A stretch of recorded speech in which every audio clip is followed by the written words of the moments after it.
Няра хүүхдийг 6 сар хүрмэгц нэмэлт хоолнд оруулах шаардлагатай байдаг. За хүүхдийг нэмэлт буюу бор хоолнд оруулахад ходоодонд нь өнгөр тогтоох хэрэгтэй гэж зарим хүмүүс үздэг. Тэгвэл ходоодонд нь өнгөр тогтоох гэдэг зүйл байдаггүй маань.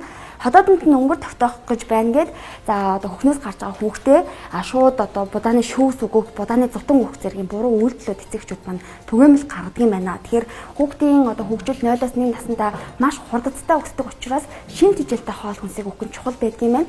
Тэгэхээр няра хүүхдийг одоо бор хоолнд ороход нь хэрхэн зөв хооллох вэ? Гар доорх материал ашиглан ямар хоол бэлтгэж болох талаарх зөвлөгөө мэдээллийг хүргэхээр за бид нар Лашмаг ээж Facebook пэйжийн одоо админ Мөнхтойтой ярилцлагыг хүлээн авна. Сайн байна уу? Өнөөдөр би та бүхэн хүүхдийн өтгөн хаталтанд тустай нэгжээр за мөн хүүхдийг бор хоолнд оруулахад хэрхэн хоол хүнсийг эрүүл энгийн аргаар бэлтгэж өгч болох талаар видео бичлэгүүдийг тус бэлтгэн хүргэж байна. За тэгэхээр хүүхдийн анхны нэмэлт хоол хийхлээр та бүхэнд хийж үзүүлээ.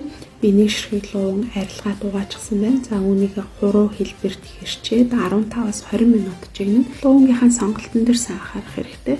Луунгийн сонголт хитрхи одоо зарим нь хуучирсан эсвэл тийм хатуу бүтцтэй луунгууд бол нэлээд удаан хугацаанд болдог 25 минут 30 минут энэ чигнэгдэх гэдэг. Тийм болохоор луунгийнхаа сонголтыг сайн анхаарах хэрэгтэй.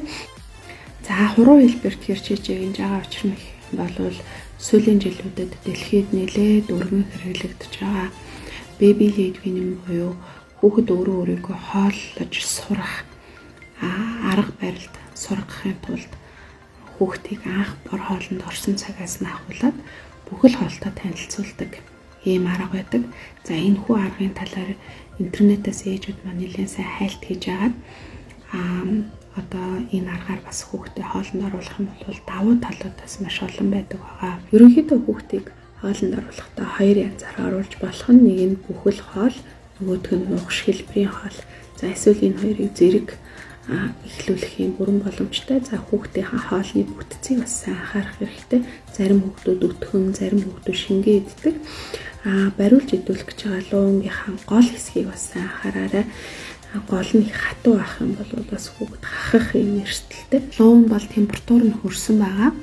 Халуун бүлээ бас хийгээд хүүхдийнхаа хоолны температурыг бас сайн тааруулж өгч явах хэрэгтэй.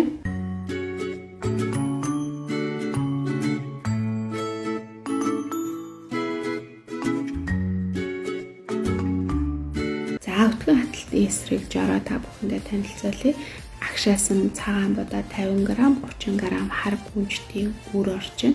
За эхлээд гүнжтийнхаа үрийг бид нар цэвэр усанд нэг удаа сайхан зайлж угаасныхаа дараа халуун бүлээн одоо хайруулын тавганд хийгээд зөөлөн галаар усын хаттал сайн хуурж өгнө. Галныхаа температурыг сайн ажиглах хэрэгтэй. Хэд өндөр температурт бол гүнжтийн үр маань түлэгдэх юм эрсдэлтэй. Зөөлөн галаар хаттал нь хуурж өгөөрэй. За энэ хүү жорол бол 9 сараас дээш насны хүүхдүүдэд идэхэд илүү тохиромжтой. За ингээд 170 г ус хийгээд хар гүнжтийнхаа үрийг хийгээд цагаан будаагаа хийгээд ингээд орцуудаа хийж жижиглэж нуудаглан. За миний 2 хутгатай миксерээс учраас хангалттай сайн жижиглээгүй. Гэхдээ энэ зэргийн одоо ширхэгтэй зүйлийг 9 сартай хүүхэд бол хангалттай идэх юм боломжтой. За энд бол хахах одоо ямар ч тийм эрсдэлтэй зүйл байхгүй. Та бүхэн маань хэрвээ 4 хутгатай одоо миксерт юм бол илүү гоё жижиглэгдэх боломжтой. Ойгоос дээш одоо 1 наснаас дээш насны хүүхдүүд бол зөгийн балтай холжуулна. За 1 наснаас доош насны хүүхдүүд бол алюминий нугшнаас өөр жимстэй холиод идэх бүрэн боломжтой.